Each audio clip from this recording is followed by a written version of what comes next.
Olá, queridos irmãos, amigos em Cristo Jesus. Este é mais um vídeo do nosso canal Palavras de Vida. Novamente aqui eu vou gravar o sermão do fim de semana. A gente teve novamente um problema aí no áudio e a gravação que nós fizemos no culto não ficou bem, não saiu bem o som. E eu quero então refletir com você sobre a leitura da epístola que nós fizemos nesse fim de semana. Carta de Paulo a Timóteo, 2 Timóteo, capítulo 3, versículos 14 até capítulo 4, versículo 5. Eu não vou ler o texto aqui, mas peço que, se você puder, leia na sua Bíblia ou no seu aplicativo da Bíblia no celular. E nós queremos refletir sobre este tema. Fiquemos firmes na palavra de Deus. Nós estamos agora, nesse mês de outubro, num momento muito especial, novamente, na nossa história como igreja cristã, e especialmente como igreja luterana. E na IELB, na Igreja Evangélica Luterana do Brasil, também o mês de outubro é o mês da educação teológica, ou seja, tudo que tem a ver com, especialmente, a formação de pastores e teólogos da igreja. Quando nós lembramos da reforma, nos vem à mente os três grandes pilares que nós recebemos como herança da reforma luterana. Sola Scriptura, ou seja, somente pela Escritura, sola fide, somente pela fé, e sola gratia, que seria somente pela graça. E a partir do texto de 2 Timóteo 3, nós queremos hoje destacar especialmente o sola Scriptura, ou seja, que somente na palavra escrita de Deus, a Bíblia, é que Deus revela a sua vontade, revela a sua graça, revela a nós a salvação que Ele preparou e nos dá em Cristo Jesus. Nós falamos de reforma, a reforma, podemos dizer, é a nossa herança, né? E herança é algo que se cuida. Herança é algo que tem que se cuidar e se preservar, não jogar fora. Quem não cuida bem de uma herança recebida acaba desperdiçando, talvez perdendo tudo o que recebeu de herança. Então, o tema desta meditação, desse sermão, dessa reflexão é este: fiquemos firmes na palavra de Deus. Isso faz parte de guardar a herança que recebemos. Agora, por que é tão importante a gente ficar firme na palavra de Deus?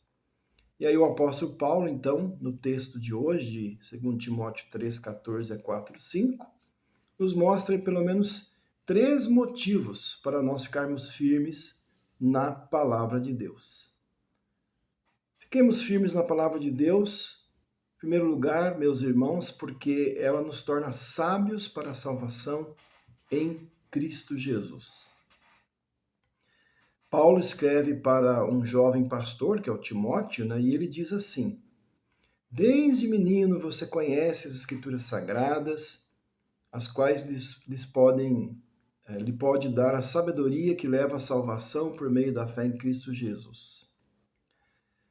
A Bíblia, meus irmãos, não é apenas um livro antigo, não é apenas um livro de regras, embora muita gente pense assim, né? A Bíblia é um livro muito bom para dar conselhos, regras para a vida, tem umas histórias interessantes. Não, a Bíblia é muito mais do que isso. A Bíblia é a palavra viva de Deus. E é nela que Deus revela a sua lei e o seu evangelho. Vamos lembrar o que significa isso. A lei de Deus é aquela parte da palavra de Deus que revela a verdadeira natureza de cada um de nós, a verdade dura sobre nós, que nós somos pecadores, que nós já nascemos separados de Deus, incapazes de sozinhos conhecer o verdadeiro Deus e menos ainda de nos salvar a nós mesmos. Mas a mesma palavra de Deus que aponta o nosso pecado e mostra a nossa incapacidade de nos salvar, também revela como Deus nos salva, revela o Salvador. Isso é o Evangelho. A palavra Evangelho quer dizer boa nova, boa notícia. É a boa notícia de que Jesus Cristo, Filho de Deus, a palavra encarnada, morreu e ressuscitou para nos dar perdão, vida e salvação eterna. Agora é interessante, né? Que o apóstolo Paulo fala assim, quando ele fala das Escrituras, ele fala as quais lhe podem dar a sabedoria, ou as quais podem te dar, né, a sabedoria que salva. Isso significa o quê? Né? Que Deus não impõe a fé a ninguém. Então, quando diz que as Escrituras podem nos dar, quer dizer, primeiro que Deus não impõe a ninguém, e segundo que esta palavra de Deus precisa ser recebida com fé. Não basta ouvir ou ler a palavra. Muita gente já leu, ouviu a palavra, mas é preciso ser transformado por ela, crer nela, permanecer nela e colocá-la em prática. Lá em João capítulo 8, Jesus diz assim: se vocês permanecerem firmes na minha palavra, verdadeiramente vocês serão meus discípulos e conhecerão a verdade, e a verdade libertará vocês. Ele está falando dele mesmo. Ele é a verdade. Então ele diz: se vocês ficarem firmes na minha palavra, veja bem, na palavra de Jesus, não no que nós pensamos ou achamos que é certo. Diz: aí vocês vão ser meus discípulos. Vocês vão me conhecer, porque eu sou a verdade. E vocês vão ser libertos. Então, meus irmãos, se nós não ficarmos firmes na palavra, nós corremos o risco de perder a herança da salvação, nos afastar da salvação de Deus. Por isso, então, permanecemos firmes na palavra de Deus. E o segundo motivo para a gente permanecer firme na palavra de Deus é porque a palavra de Deus é útil para a nossa vida cristã. Paulo diz no nosso texto: toda a escritura é inspirada por Deus e é útil para o ensino, para a repreensão, para a correção e para a instrução na justiça, para que o homem de Deus seja apto e plenamente preparado para toda boa obra. Quando ele fala aqui o homem de Deus, quer dizer o cristão, a pessoa cristã, né?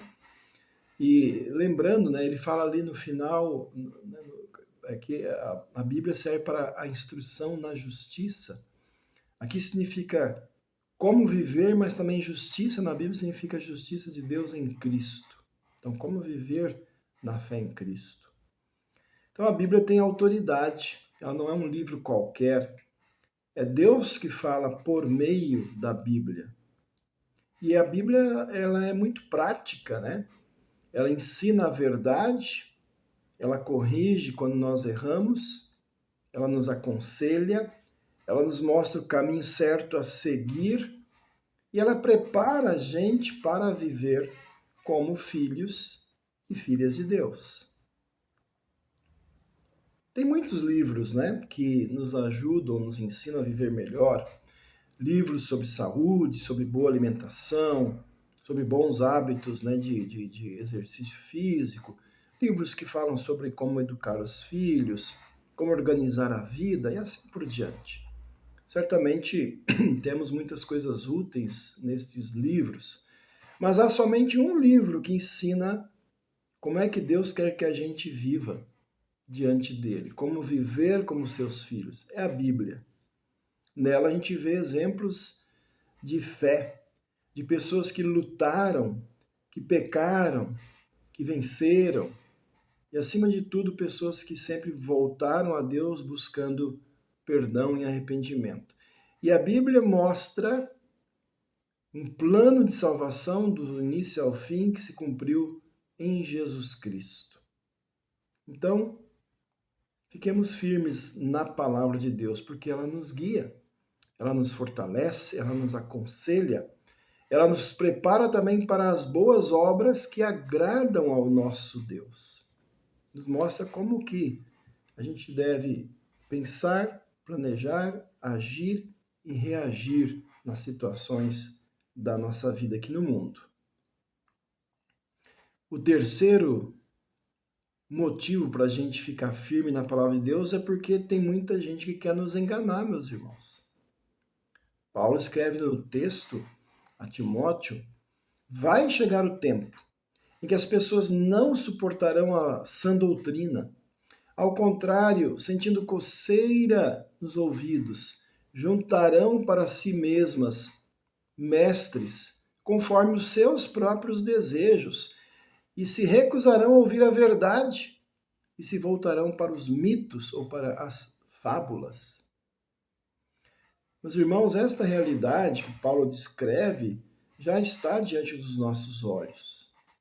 Nós vivemos num tempo, né, em que muita gente procura religiões e igrejas, entre aspas, né, não para ouvir a verdade de Deus, mas para ouvir o que querem ouvir, o que agrada, né, aos nossos ouvidos, ao nosso ser egoísta, né? Promessas de cura, promessas de riqueza, de muito sucesso, de muita prosperidade material. Prometem, em outras palavras, paraíso aqui na terra, coisa que a palavra de Deus não promete. E muitos líderes religiosos, muitos falsos profetas, sabem disso. E então, dizem exatamente o que agrada aos ouvidos das pessoas. E muitas vezes, meus irmãos, com a própria Bíblia na mão, distorcem a palavra de Deus, prometem aquilo que Deus não prometeu e enganam milhões de pessoas. Talvez você conheça gente que, se você convida para ir à igreja, você fala que você é cristão, que você é luterano, que você é evangélico, ela não quer nem saber. Por quê? Porque talvez essa pessoa foi uma das enganadas. Foi numa igreja dessa, prometeram um monte de coisas, e essas coisas não se cumpriram. Quem sabe disseram para ela: ah, não se cumpriu porque a sua fé é muito pequena, ou porque você tem algum pecado escondido. E aí, né, ela pensa que todas as igrejas são assim. Por que tanta gente cai nessa enganação? Um dos motivos, meus irmãos, é porque a verdade da palavra de Deus muitas vezes é dura de ouvir, porque a palavra de Deus, como nós vimos antes, ela nos confronta. Ela mostra quem a gente é verdadeiramente, que a gente é egoísta, que a gente é pecador. Ela chama a gente não a ter sucesso na vida, mas ao arrependimento e a uma vida diária de carregar a cruz seguindo Jesus e até sofrer por ele, como ele mesmo disse. Então, nem todo mundo quer ouvir isso. Muita gente prefere palavras bonitas e uma promessa de um cristianismo fácil, um cristianismo conveniente, um cristianismo, né, onde eu escolho o que eu quero fazer e não Deus guia a minha vida. Nós também somos tentados a querer viver assim. Então é triste, meus irmãos, a gente ver templos, né, onde se promete esta prosperidade, muitas vezes cheios de gente, e igrejas que anunciam com fidelidade a palavra de Deus, como a nossa igreja luterana busca ensinar. Essas igrejas muitas vezes com pouca gente ou quase vazias, né? Obviamente, isso também em parte é responsabilidade nossa, que já somos membros da igreja, porque nós precisamos pedir ao Senhor que nos ajude a produzir mais frutos da fé, a evangelizar mais, a convidar as pessoas com coragem e com alegria para virem conhecer a lei e o evangelho que nos salva. Nós precisamos pedir que Deus nos ajude a ser mais comunicadores do seu evangelho no dia a dia, nas redes sociais, né?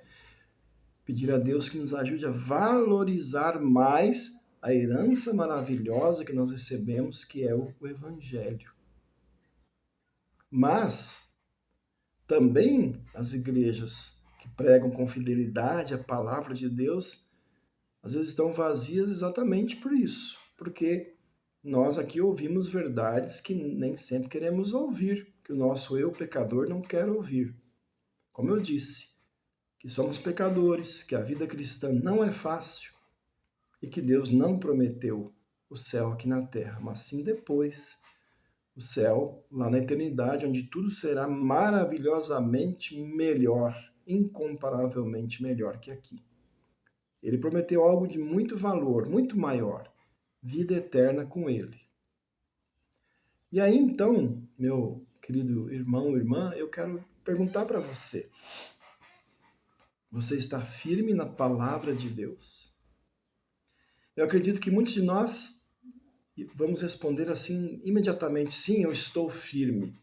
Mas vamos fazer umas perguntas para cada um analisar realmente a sua relação com a palavra de Deus e com Deus.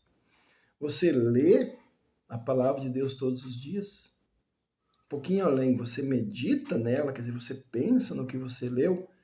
Você procura praticar o que ela diz no seu dia a dia? Ou será que às vezes a gente só ouve e lá de vez em quando, mas entra no ouvido e sai no outro? Não transforma a gente, não guia o nosso viver. Outra pergunta: você tem buscado crescer na fé por meio da palavra de Deus? Como é que faz isso? É a receita de sempre, é você participando dos cultos, dos grupos que existam na sua igreja. Por exemplo, você tem grupo de jovens, de homens, de mulheres, talvez grupos de idosos, grupos de estudo bíblico nas casas. Você tem aproveitado essas oportunidades para crescer na fé, ouvindo, lendo, cantando a palavra nos hinos e estando com os irmãos? Ou você tem deixado isso de lado? Para nós ficarmos firmes, meus irmãos, nós precisamos nos alimentar diariamente da palavra de Deus, como o corpo precisa de alimento diariamente. E assim nós vamos estar, então, preparados para enfrentar aqueles falsos ensinos, aqueles que querem nos enganar, para enfrentar as tentações do dia a dia, para enfrentar os enganos do mundo que querem nos desviar de Deus, né? A nossa própria carne, nosso eu pecador, o diabo, o mundo querem sempre nos desviar da palavra e do Deus que nos salva. Então, relembrando, fiquemos firmes na palavra de Deus, porque ela nos torna sábios para a salvação em Cristo, porque ela é útil para a nossa vida cristã, nos mostra como viver uma vida de filhos de Deus, e porque muitos querem nos enganar. E ficando firmes na palavra, nós não seremos enganados. Então, meus irmãos e irmãs, que o Espírito Santo nos fortaleça. E fortaleça em cada um de nós o amor à sua palavra. Que a gente possa ouvi-la, estudá-la, praticá-la e anunciá-la aos outros com fidelidade. Começando com os que estão mais perto de nós, nossa casa, nossa família. Hoje, você e eu temos muitos recursos para estudar a palavra. Temos a Bíblia escrita, temos a Bíblia no celular, temos Catecismo de Lutero escrito e no celular. Nós temos vários livros que nos ajudam a entender a Bíblia impressos e também alguns até grátis hoje nos sites da igreja, né, na Hora Luterana. Nós temos devocionários como 5 Minutos com Jesus, Castelo Forte, enfim, nós temos muitos recursos que nos ajudam a nos aprofundar na palavra de Deus. Como disse Paulo para o Timóteo, né? Desde menino você conhece as escrituras sagradas, as quais podem tornar você sábio para a salvação por meio da fé em Cristo Jesus. Então, continue firme nesta palavra, meu irmão e minha irmã, para que a herança que recebemos da reforma, através de nós, seja transmitida a muita gente nas próximas gerações. Amém. Eu quero concluir lendo aqui também uma pequena oração. Senhor nosso Deus e Pai, nós te louvamos, te agradecemos por tua santa palavra. Sabemos que ela é lâmpada para os nossos pés e luz para o nosso caminho, nos apresentando Cristo, nosso Salvador. Obrigado porque por meio dela tu nos mostras nosso pecado, mas também nos mostras e revelas e dás o teu grande amor em Cristo, aquele que nos salva. Ajuda-nos a permanecer firmes nesta palavra, a ler, estudar, a crer nela com todo o coração e a praticá-la em nossa vida diária. Ajuda-nos a transmiti-la aos outros no dia a dia, nas redes sociais, em todas as oportunidades. Guarda-nos, Senhor, de falsos ensinos, das tentações e dos enganos deste mundo. Dá-nos coragem para anunciar e testemunhar a tua verdade com fidelidade, com amor. Que a tua palavra habite sempre ricamente em nós, nos fortalecendo na fé, no amor e na certeza da vida eterna. E através de nós ela chegue a muita gente. Em nome de Jesus Cristo, nosso Senhor e Salvador, a palavra viva. Amém. Que Deus abençoe você, a sua vida, a sua família, e que você possa permanecer sempre firme na palavra salvadora de Deus. Amém. Até a próxima.